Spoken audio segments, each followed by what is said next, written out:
The diner's back booth smelled like burnt coffee and old rain.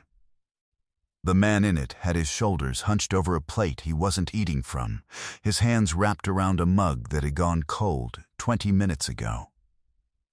He was somewhere north of 80, with a face that had been weathered into something close to stone, deep lines, hollow cheeks, a jaw that still held its angle even now. He wore a canvas jacket 2 sizes too large, and a pair of boots that had been resoled at least once. He wasn't looking at anyone. He was doing what people do when they are trying to take up as little space in the world as possible. He was disappearing slowly and deliberately in plain sight. What happened next, and what the dog noticed before anyone else in that diner did, would change everything that came after. Before we continue, tell us where you're watching from in the comments below. If this story moves you, please subscribe and follow it until the very end. We read every single comment, and we want to know how far this story travels. Staff Sergeant Caleb Morrow, retired, had been at the counter for 11 minutes when Shadow went still. The dog did not growl. He did not pull the leash. He simply stopped the way he stopped when something in a room shifted, weight settling from one foot to the other, ears rotating a half degree, his whole body becoming a single listening instrument aimed at the back booth. Caleb knew that posture the way he knew his own heartbeat. He'd learned years ago not to question it. Caleb was 38 years old, and he wore 38 the way a fence post wears weather, not badly, just honestly. He was 6 feet even, 215 pounds, with a build that was less gym and more field, broad through the back, lean through the waist, the kind of frame that came from carrying weight over distance rather than lifting it in place. His hair was close cropped, dark brown fading to copper at the temples, and his face carried the particular stillness of men who had spent years scanning horizons for things that would kill them if missed. His eyes were a pale, washed-out hazel that people sometimes described as kind and sometimes as dangerous, depending on what they'd done when they said it. They were the eyes of someone who had looked at hard things and had decided, long ago, that looking away was worse than the seeing.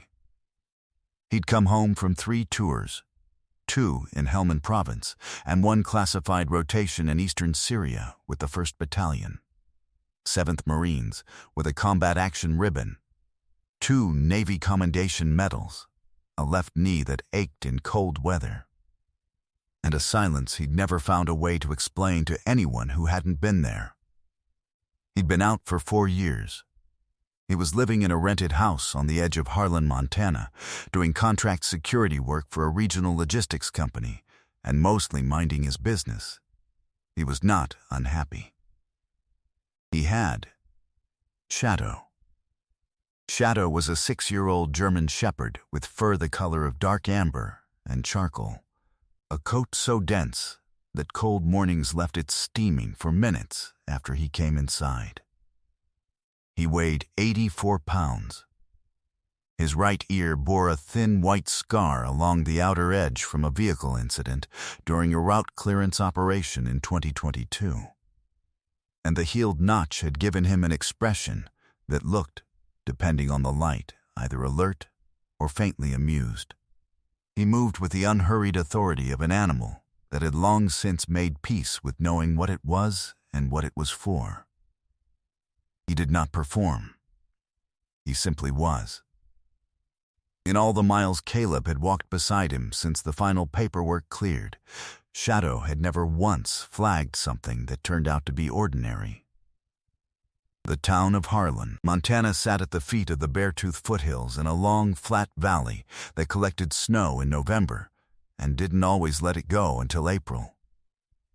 Main Street had a hardware store, a pharmacy, a post office, a feed supply, and Dottie's Corner Diner, which served the kind of food that required no menu because everyone in Harlan already knew it by heart. It was a Tuesday morning in early March, and the windows were beaded with cold, and the booth light above the old man in the canvas jacket threw a yellowish circle around him that made him look like he was already somewhere else. Caleb kept his hand easy on Shadow's lead and did not turn immediately. He paid for his coffee and his eggs, and he waited. He had learned in the Korengal that patience was not passivity. It was intelligence gathering. He watched the diner in the wide mirror behind the counter. He saw the waitress, a woman named June who wore her gray hair in a braid and had worked this counter for 31 years. Glance at the back booth with the particular expression of someone who has noticed a problem they are not sure how to address. He saw her look toward the register. He saw her look away. He picked up his plate and his mug, and he walked to the back of the diner. The old man looked up when Caleb set his plate down across from him. His eyes were very dark, very clear, and very careful. Not frightened, careful, the way a man looks at something he has learned not to trust too quickly. "Mind if I sit?" Caleb said. A pause that lasted long enough to mean something. "Free country," the old man said. His name, given in pieces over the next 40 minutes the way men give names when they are not sure they want to give them, was Earl Grady. He was 81 years old. He had been a sergeant first class in the United States Army, 7th Cavalry Division, and he had done 2 tours in Vietnam between 1967 and 1969. And he had come home to a country that was not interested in what he'd done there. And he had spent the 40 years after that building a cattle operation in the valley north of Harlan that his father had started, and that he had expanded to 340 acres and a working herd that, at its peak, had been the second largest in Cascade County. He had a son named Garrett who managed the operation now, and a daughter named Leanne who lived in Portland and called on holidays, and a wife named Patricia who had died of a stroke 7 years ago in the spring, and whose absence he had never fully adjusted to and was not sure he was supposed to. He had not slept in his own bed in 11 days. Shadow sat beside Caleb's leg and watched Earl with the focused, unhurried attention he gave to things that were true. After a few minutes, he leaned forward and rested his heavy chin on the bench seat beside Earl's knee, not demanding anything, just present. Earl looked down at the dog. He looked at the notched ear. Something moved behind his eyes that he did not name. "Military?" Earl said, meaning the dog. "Yes, sir. What branch?" "Marines." Earl was quiet a moment. "Army man myself." He looked at Shadow. "He see much?" "Enough," Caleb said. Earl nodded.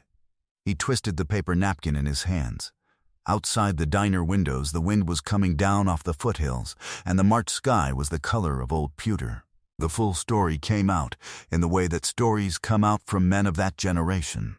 Not in a rush, not in order, not with complaint, but in flat factual statements that described terrible things as if they were simply things that had happened. Garrett Grady was 44 years old and had been managing the ranch accounts for the past 6 years, since Earl's first cardiac event had made the board work hard and the bank trips harder. He was a tall man who wore good boots and smiled easily and had a handshake that 2 different county commissioners had called reassuring in the same year. For the first 3 years he had managed the ranch the way a son manages a father's legacy, carefully, defensively, with a clear understanding that the land was not his. Somewhere in year 4 that had changed. The change was small at first, the kind of small that can always be explained if you ask about it, and almost never is. Account designations shifted. A second operating account was opened that Earl wasn't copied on. Calves were sold at figures that didn't appear in the tallies Earl kept on a yellow legal pad at the kitchen table. When Earl asked, Garrett explained. The explanations were good. They were always good. Garrett had a talent for making a man feel that his own confusion was the problem. In January, Earl had found the second set of books. He hadn't confronted Garrett immediately. He'd sat with it for 2 weeks, turning it in his mind, trying to understand what he was looking at. Then one afternoon, when Garrett was in town, he'd driven to the farm office behind the main house and gone through the locked cabinet with the spare key he'd kept. Because it was still his land and his cabinet, and he had every right. And what he found in that cabinet? 3 years of parallel records, an LLC registered in Garrett's name that had been invoicing the ranch for services never rendered. A mortgage extension signed on Earl's behalf without Earl's knowledge had made him sit down on the floor of his own office because his legs stopped working right. He'd confronted Garrett that night at dinner.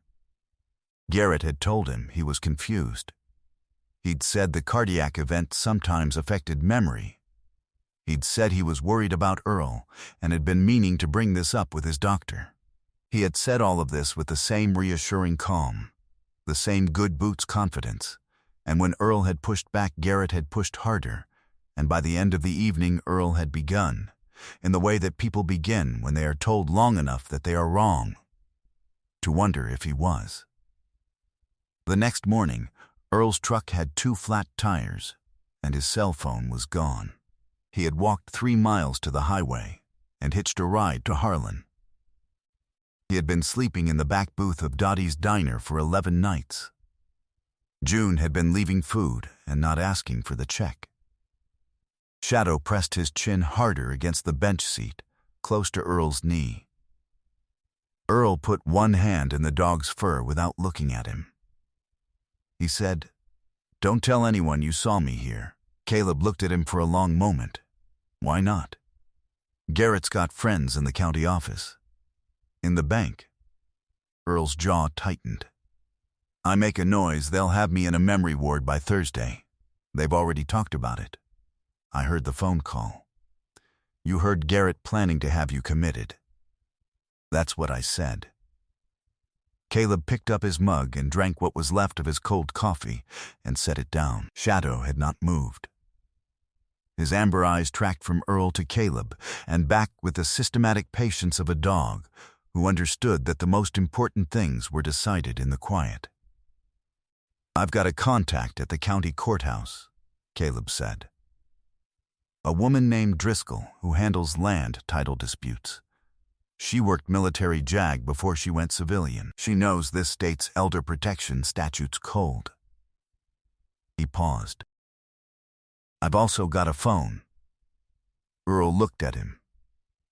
"I told you not to. I heard what you said."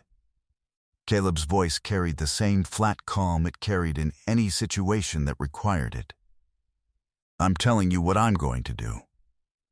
Earl was quiet for a long time. The diner's sounds moved around them, the clatter of the kitchen, June refilling someone's water glass, the low commentary of the morning news on the small television over the door. Shadow still hadn't moved.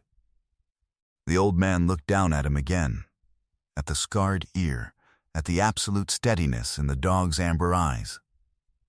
"You always this stubborn?" Earl said.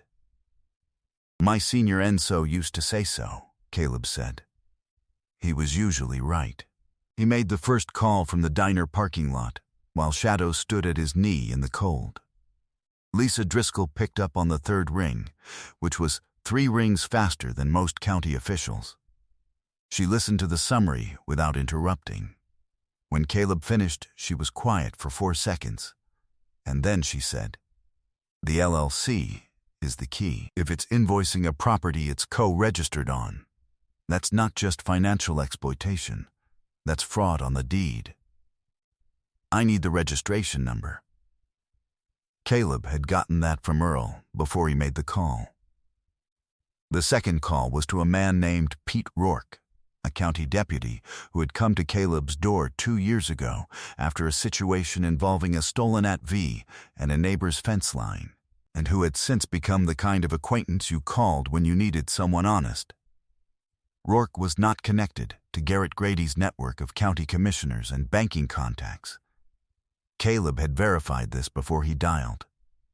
He went back into the diner and sat across from Earl and told him what was in motion. Earl listened with the expression of a man trying to decide whether to believe what he was hearing. Shadow had moved during Caleb's absence and was now sitting with his shoulder pressed gently against Earl's leg, his weight easy and deliberate, warmth against the old man's canvas jacket in the drafty back booth. "He'll find out I'm here," Earl said. "Yes," Caleb said. "He will. I'm going to need you to be okay with that." A long silence. Earl looked at his hands. They were big hands, cracked at the knuckles, the hands of a man who had spent 60 years in all kinds of weather doing work that needed doing. "I built that ranch," he said. It was not said with self-pity. It was said the way a man states a fact he has earned the right to state. "I know," Caleb said, "and it's still yours." Garrett Grady arrived at Dottie's Corner Diner at 11:42 that morning. He pulled up in a late-model pickup, got out with his hands in his pockets, and the particular unhurried walk of a man who believes he controls the room before he enters it.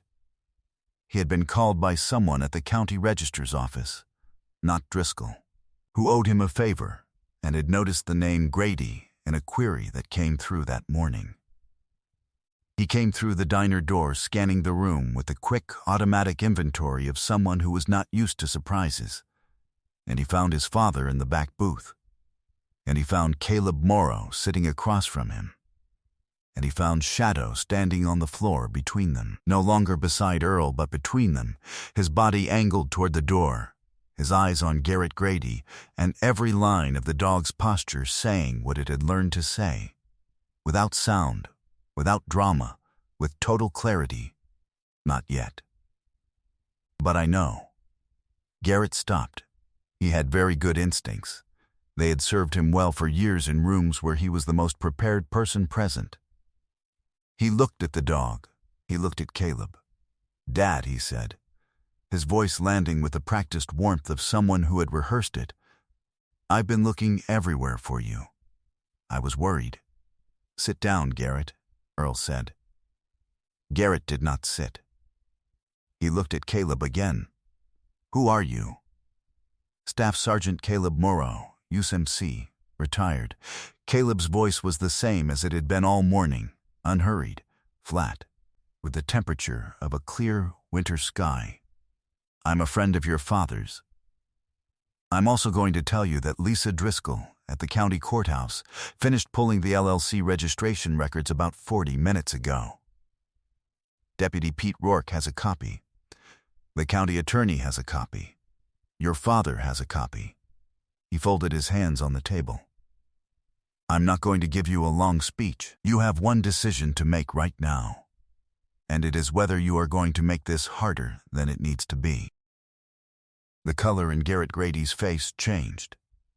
It was a controlled man's reaction to an uncontrolled situation. Not panic, not immediately, but the first crack running through the performance. He looked at his father.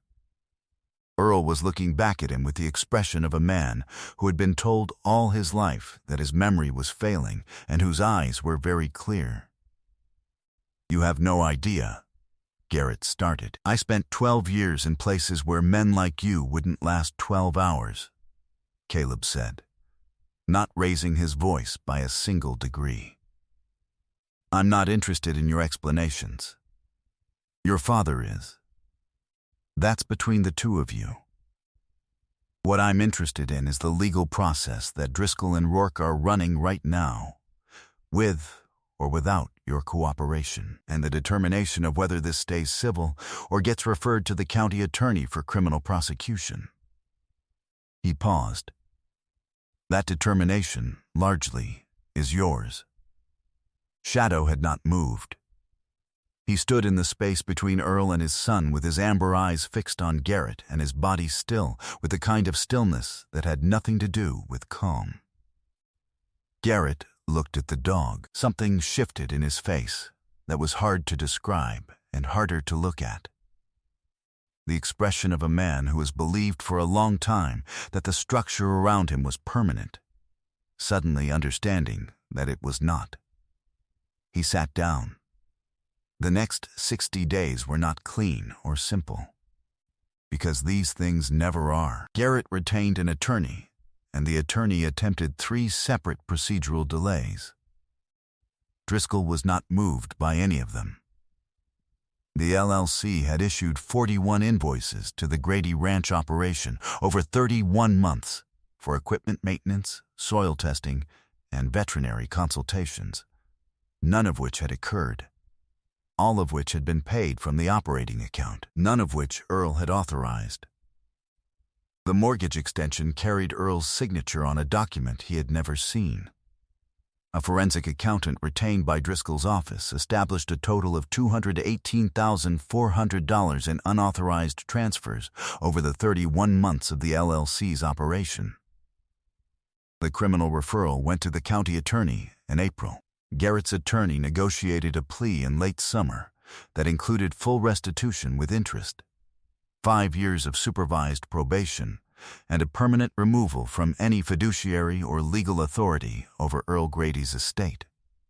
He sold the newer truck to begin the restitution payments. He lost the county commissioner endorsements he had spent 4 years collecting. His name was removed from the volunteer board of the Harlan Valley Agricultural Association, whose members had received a copy of the county attorney's filing. 7 months after the morning in Dottie's Corner Diner, Earl Grady drove his own truck, the one with the resold boots in the back and the Patricia bumper sticker his daughter had put there in 2018, back up the county road to the ranch he had built. The cattle operation was smaller than it had been. The main house needed work he was not yet ready to assess. But the yellow legal pad was back on the kitchen table, and the accounts were in his name. And when he walked the south pasture in the early morning with the frost still on the grass, the land pushed back against his boots the same way it always had. On the first Saturday of every month that spring, Caleb drove out in his truck, and Shadow rode with his window open and his nose into the wind the whole way. And the two of them walked the fence-line with Earl and did whatever needed doing. Earl was not a man who said things he didn't mean, and he didn't say much, but he called Shadow the Marine, and he meant it as the highest thing he knew to say.